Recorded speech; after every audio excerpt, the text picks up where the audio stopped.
Muri yeZimbabwe ndadzoka zvekare ndine nyaya yandiri kusangana nayo panapa iri kutenderedzwa nevakomana avo vakasiyana siyana. Ino nyaya dzematongerwo enyika dziri kunetsa. Nawo ndine nyaya ndiri kubata iri kupisa nhasi uri musi wa 18 August. Ndiri kuona nyaya iri kutaurwa nemurume uyu anoitwa Hope Ching'ono. Ari kudaira oni nyaya yanga yataurwa naadvocate Nelson Chamisa. Nyaya iri panapa iri kudai so Nelson Chamisa vane post yavanga vaposta. So vazotanga kupindura nevanhu imomo ndobva vazoti wait and see that our God is in it. Vanhu vanga vabvunza kuti naye vaChamisa saka plan imwe yamunayo yamuchaita ndeipi, muchaita sei zvinhu zvakadai. So kubva kumashure kwese uko vaChamisa vane tsamba vakanyora vachinisa kuSADC, and I'm sure tsamba iyoyo yanga isati yapindurwa. Now tsamba ipindurwe zvinhu zvese zvatoshift kwamabhuku ese atokuna vaMnangagwa nekuti ndo vakaitwa chair weSADC panguva ine, na uya wekuTanzania ndiyo mwafuta ari kuleader department retroika organ on politics. So panyaya dzese idzodzo dzakamira dzakadaro, uko kwakaenda tsamba uko kwakaenda tsamba mshure, but tsamba dzacho idzodzo respond yacho kuti ichiuya ndoko inenge yakufanira kubva nako kureva kuti no help zvinhu inonzwisisika chabva kuna vanhu veSADC, nekuti opponent yanga achigwisana naye yacho ndo yakuleader SADC yacho yaitarisira kuti ichange ichiuya kunomubatsira. Now ndopari kuzoti vanhu wait and see that our God is in it. Ndopari kubudwa na Hope Ching'ono kuti this nonsense is now sitting, you can't repeating the same thing for 7 years while vana vakazara mumajeri. It's either you mean to lead or you are not leadership material. Ndo mashoko ari kubva kuna vaHope Ching'ono vakaita kudumbirwa nehasha. Ndiri kuzoona zvekare ende imwe iri kubuda nyaya nekuna avo vanoitwa Igbo Mandasa vari kuti go with your God is in it and leave opposition politics now to allow a new leadership. As I've stated before, you have served the state well by systematically demobilizing the masses, a damn disgrace for which you will pay dearly. Declare your departure or we expose you. Ndo mashoko ari kubva kuna vaIgbo Mandasa. So inini ndichitanga kuteerera nyaya dzese idzi, pane zvinhu zvandatanga kufunga zvapinda mupfungwa dzangu, bva ndazoona kuti no man, because inini ndinangotanga kungoona varume vachitaura Hope Ching'ono neIgbo Mandasa ndangoti vanopenga madzungairwa evanhu ngavaiteka maopposition acho kana vachida kuvhura mamwe mapolitical parties. Ndo zvinhu zvangotanga kupinda mupfungwa dzangu, but ndobva ndazogara pasi ndobva ndanyatsoona kuti what is the meaning of this. Kana varume ava vari kutaura izvozvo, because tikada kutarisa kumashure varume ava vanozikanwa nekufamba vachisapota vaadvocate Nelson Chamisa zvakanyanya, but nhasi vari kungobuda vari kutanga kutoataka kuti aiwa mungautirambe muchiudza zvinhu zvakadaro nehasha. Zvinhu zvandatanga kuongorora ndikaona inini ndisina kutora side, tisina kuti tati uyu anopenga kana kuti uyu anoita sei, tisina kutanga kuda kurwadza kuti waina kutuka Chamisa saka waina vanopenga. No, ndezvekuti these people they know kuti hakuna mumwe munhu anokwanisa kugadzira a political party izvezvi at the moment inokwanisa kunomisidzana neZANU-PF. So munhu one ane that potential and that ability is Nelson Chamisa. Ndiye anokwanisa kutonomisidzana neZANU-PF kana kurubura muballot. Ndo munhu one anokwanisa kunge achiita izvozvo. Now saka apa pakuti akuramba achitaura kuti God is in it chinchini, it seems like these people ivo vanotarisira kuti kana iye atotanga kutoleader ngaachitoleader titoenda mberi naye tichitoataka.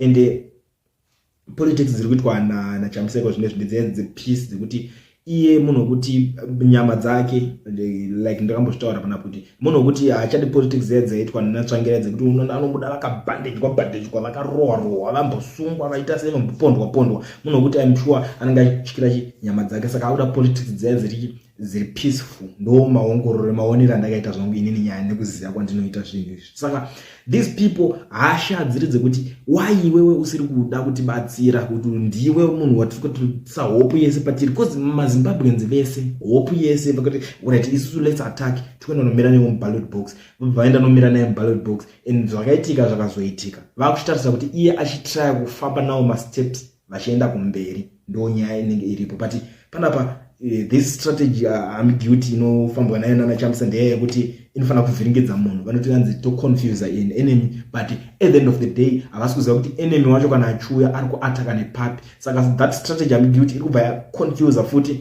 na supporter na follower at the same time. So inenge chimonzi iwewe just believe kana uchingoda kuti tera let's go chingofambirana nemafambiro atikuita but atichakwanisa kunyazokudza kuti mukuita sei imimi chenyu chete kungobelieve like mazuva adarika vakabuda chitaura kuti inini I prefer zvangu leadership yekuti vanhu vanenge vasingandinzwisise kuti ndiri kufamba sei so that enemy or chinchi havazokwanise kunzwisisa kuti chii chaari kutaurwa nemurume uyu zvokubva nekupi zvichienda nekupi but ndiri kuzoona mazimbabweans vakawanda manje vari kuzobuda panyaya iyo yapitorana igomangindasa I know kuti zimbabweans havadi kunzwa panhu panonzi patukwa Nelson Chamisa havadi kuzvinzwa izvozvo ukatongotry kuita izvozvo chete anenge ari mahwana ako but kune vamwe futi vekuti vanga vachitaka kuwirirana nazvo vamwe vachitaka kupesana nazvo so ndikusangana nomumwe ari kuti people are tired my sister hey only you are not yet pakashata vanhu vakuseka vamwe vari kuti singing strategy ambiguity siyahamba ka umwe ari kuti vakomana vakazoziva chokwadi kakuti Chamisa ndiye akatengesa hamuchasvinura zvenyu umwe ari kuti frustration somewhere vanhu vane mastresses vamwe vari kuclaima kuti vanhu vakazoziva kuti ndiye akatengesa but ane proof yacho kuti akanyazotengesa hapana kuti muchazomubvunza wakatengesa anenge akatengesa chii chacho hapana anonyazoziva kuti chii ndo nyaya iri kunyazovhiringidza vanhu ndo strategy ambiguity yaita tichimbotaura nezvekuti iripo pastrategy pakuti ivhiringidze vanhu vacho umwe ari kuti Nelson Chamisa wanenge duchi let's move on he's not living up to the expectations hama wana akomana I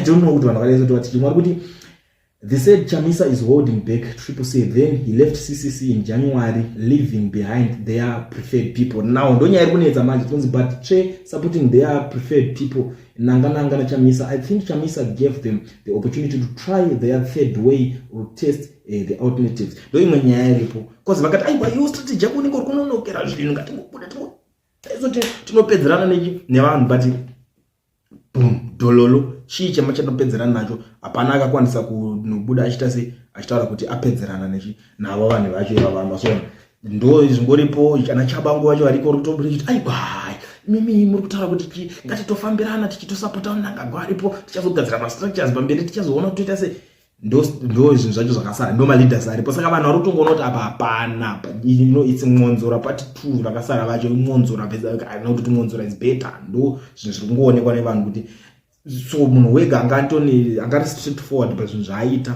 it's NC Nelson Chamisa ndiye angari anyazoziva kuti inini ndiri kutoopozana nevarume vati toonani zvatopera titonzwanani ndo zvakatongogara atozviudza kuti iye nevarume vavo hazvinzwanana kureva kuti ndiye ga opposition because pese paanobudikira ukateerera kana vanhu vese vezanupf akatraya kunoataka ndiye anobuda rwana achitaura zvinhu zvakasiyana haana kana one paanobotaura achienderana navo deso ndo zvataudza kuti munhu weopposition but vamwe acho kana vachitaura one language so unozoita apataura munhu wezanu pataura ani weshman pataura ani it's one ungonzwa kuti munhu one hapana musiyano hapana salt paviri pavari vese kungotaura vachingoenderana vachingofadzana vachidaro umwe ari kuti kungovenga hapana sikuziva politics dzemuno zvamanje manje kuti dzasiyana nedzaMugabe. We all know that they want Chamisa to do so they get chance to kill him manje takaona katsoro ikako Zimbabwe is not Russia ukuona nyaya imwe iripo zvikunzi varoda kuti vanoshandisa politics dzekuti votungamidza Chamisa kuti Chamisa zvakati vomupa pressure sina basa rese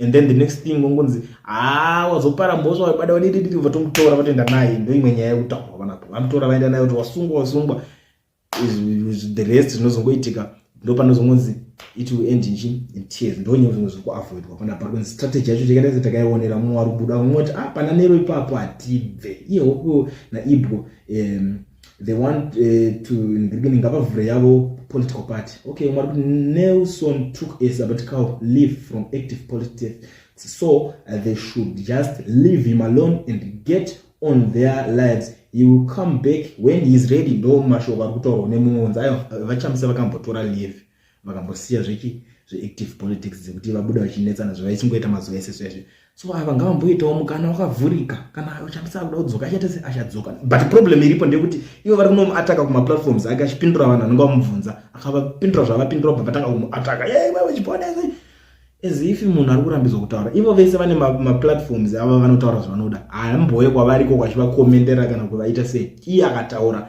ndivo vanouya kwaariko kureva kuti ivo they know kuti iko zviri zvamanje manje munhu anokwanisa kusumuka chinochallenjana this regime ndiye saka vanoda kutry kumupa imwe unnecessary pressure. That's why uchizoona kuti pari kunzi these people vananhingirikini vese vamunoona nanhingirikini ava ivo vese vari kubuda chitaura vakatoita kakutotengwa kavanako kuti vazokwanisa kupa iye pressure kuti enda unoati akanonetsa nawo. Saka ndikuona kuti iye ari kuvanyararira kuti imimi mboitai kana muchiona zvandiri kuita like zvakamboda ita kuti aiwa muchiona kuti imimi mune imwe strategy inenge inoshanda kudarika yangu uyai nestrategy yenyu chimbotry iyo chimboshandisa yenyu yamunofungidzira kuti inoita sei inoshanda. Mwari kuti when you start to lose relevance you can only revive your name by bad mouthing Wingidi or Chamisa. Nothing new here. If he had evidence they could have used it already. Judging the way they hate Chamisa, two of the country biggest male gossipers. If someone calls Chamisa sellout, I won't deny, because this is not expected from a politician to be a man of God. Pakashata. Abameno vanototi kanzi politician afana kuti kuva man of God. Kuti politician atofana kuziva kuti kumabvazuva nekupi kana akupfugama kuti anamati. Hanzi politician afana kuziva Mwari. Ndozvo vari kutaura varume vava. Ndozvo vakajaira kana. Saka unoona kuti that's why unoona kuti vanhu pakazonzi pana leader neutsinye. Akatanga vaitira utsinye. Vandanga complain vaiwa vatinyanyira adaiso. But vari kutaura vadi to politician anga achiziva Mwari. Ndo imwe problem futi nevanhu iyo. Avadi munhu avadi politician ari soft. Vanoda vatojaira. Unosangana munhu ajaira kukura achiabuswa. So I don't know zvinenge zvingori maari so kuti I think inandidi munhu anonditira zviri soft. Anenge angojaira ka that ngirikini kungoabuswa. Wakambogara nemwana wokuti akamboabuswa somewhere. Wototanga kugara naye usingamabuse. Ampezera kutoabuse iwewe. Ndo zvitoitika ipapo zvandiri kutoona zvitoitika vakutotry kutotanga kutoabuse iye chabisa because vajaira kutongwa nevanhu vanoita sei vasingatozive zvamwari vanotojaira kuabuse. Ndo zvandiri kutoona ini. Mwari kuti in terms of Zim politics ana Ibo Mandaza vanhu vakuru if they don't approve you opposition politics dzako dzogona kurema kusimudza iye wacho Mandaza chakaita simi ngatisataure kuti akasaka approve all politics dzako dzinonetsa kusumudza iye wacho as an old man chicha akamboita mu opposition politics dzacho kambovhura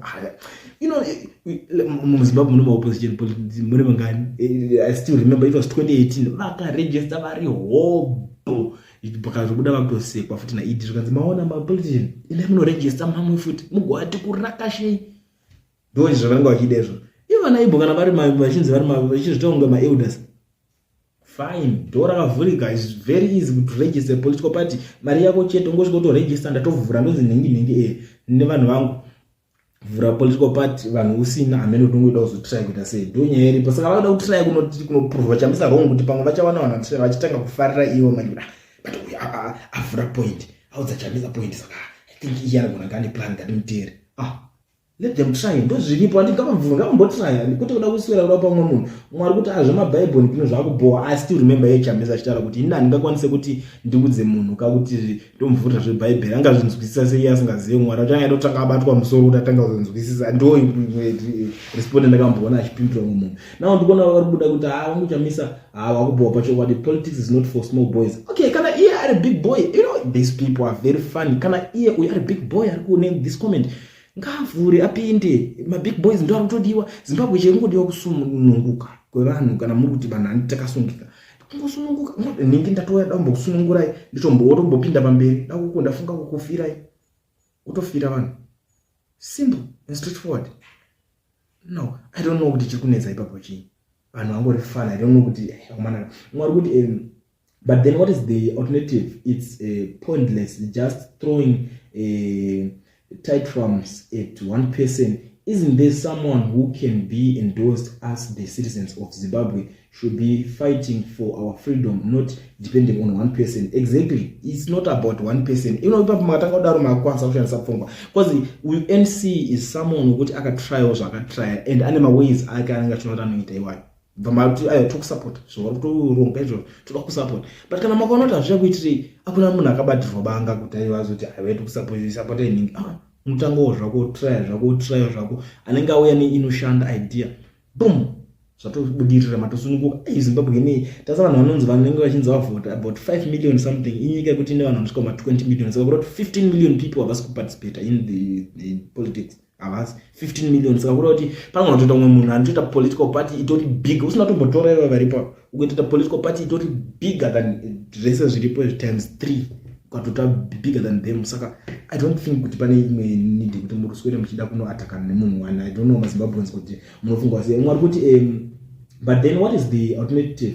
Alright, uya ndikina ndambopindura mwari kuti regai dzitungane dzemudanga. I don't know kuti dzemudanga ripi because handifunga kuti vanenge vachinogwirirana vanotuka mwari. If they have something to express, they should just go ahead and expose instead of using that as a threat. Exactly. Don't you iripo munhu ane planning amboita sengatry mwari kuti these two guys and many others are the real agents of ZANU-PF-CIO. If they are for the people, why threaten to expose him? Just do it, or better still lead the opposition. Just let Nero be.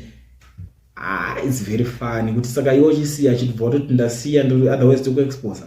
I don't know kuti zvino make sense. Unochida try ku expose chi because ndo pacho panozonzi kugadzirira tunyaya ka because iwo ngati ukasadai so ndakuto ku expose unongo chi expose chi chodo nyazoziya information yoko na and anozobuda unofunza kuti anoya chikubelieve ndiani because ukaona wani power kuti udo expose munhu anokubelieve iwewe, it means iwo watokura kudaraka. It means watone power to start your own things already. Zvine zvitoriwa. I don't even know kuti vanenge vachida kutry kuda kuedza kuti uchi, but inini ndikuona zviri funny zvamkwatiri. To me it's just funny. Mwari kudari kuti ndakagara zvangu ndikati kuti kanzwa kuti musiyawo tichaita sei naime. Moita sei nichi so let's have a hope. Yes, these people, they know kuti pachavo evil, they can't do anything. Icho zvachisi secret. Saka vari kutunguza kuti uyu ndiye achatimirira, but iye achata zvinechi nenguva yake iye. Saka vari kuti kotikazonzwa kuti munhu green tichaita sei naye.